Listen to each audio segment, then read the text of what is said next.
হরে কৃষ্ণ। আজকে আমি আপনাদের সামনে মোহিনী একাদশীর মাহাত্ম্য কথা তুলে ধরব।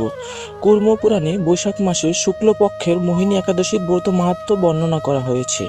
মহারাজ যুধিষ্ঠির বললেন, হে জনার্দন, বৈশাখ শুক্লপক্ষিয়া একাদশীর কি নাম, কি ফল, কি বিধি, এ সকল কথা আমার নিকট বর্ণনা করুন।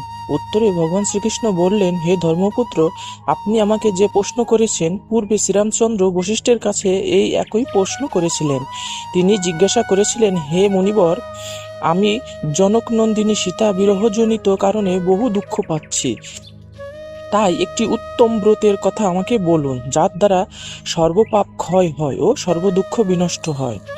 এই কথা শুনে বশিষ্ঠদেব বললেন, হে রামচন্দ্র, তুমি উত্তম প্রশ্ন করেছ। যদিও তোমার নাম গ্রহণেই মানুষ পবিত্র হয়ে থাকে, তবুও লোকের মঙ্গলের জন্য তোমার কাছে সর্বশ্রেষ্ঠ ও পরম পবিত্র একটি ব্রতের কথা বলছি।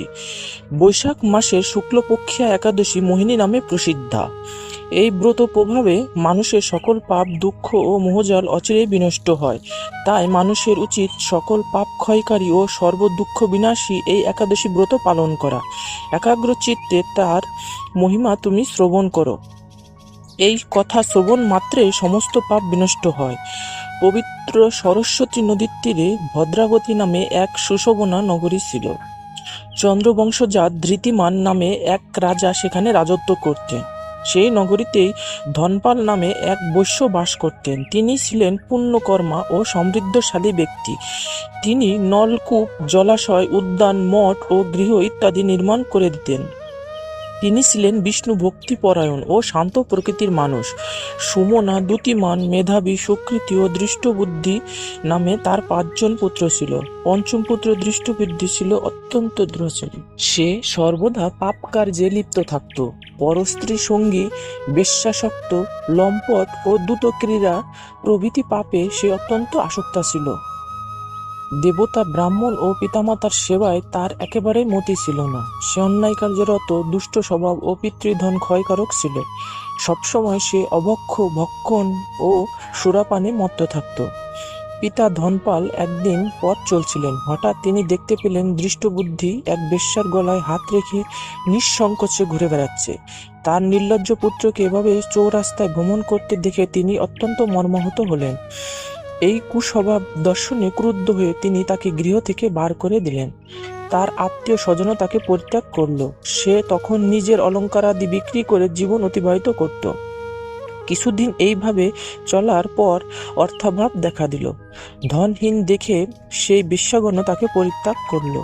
অন্ন বস্ত্রহীন দৃষ্টবুদ্ধি ক্ষুধায় তৃষ্ণায় অত্যন্ত কাতর হয়ে পড়ল।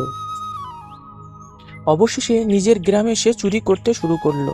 একদিন রাজপ্রহরী তাকে বন্দি করলো, কিন্তু পিতার সম্মানার্থে তাকে মুক্ত করে দিল।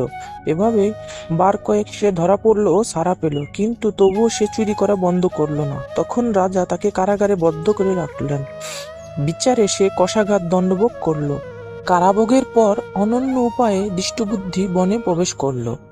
সেখানে সে পশু পাখি বধ করে তাদের মাংস ভক্ষণ করে অতি দুঃখে পাপময় জীবনযাপন করতে লাগলো। দুষ্কর্মের ফলে কেউ কখনো সুখী হতে পারে না। তাই সেই দৃষ্টবুদ্ধি দিবারাত্রি দুঃখ শোকে জর্জরিত হলো। এভাবে অনেক দিন অতিবাহিত হলো। কোনো পুণ্য ফলে সহসা একদিন সে কৌণ্ডিন্য ঋষির আশ্রমে পৌঁছালো। বৈশাখ মাসে ঋষিবর গঙ্গা স্নান করে আশ্রমের দিকে প্রত্যাবর্তন করছিলেন। শোককুল দৃষ্টবুদ্ধি তার সম্মুখে উপস্থিত হলো। ঘটনাক্রমে ঋষির বস্ত্র হতে এক বিন্দু জল তার গায়ে পড়ল। সেই জলস্পর্শে তার সমস্ত পাপ দূর হলো। হঠাৎ তার শুভবুদ্ধির উদয় হলো।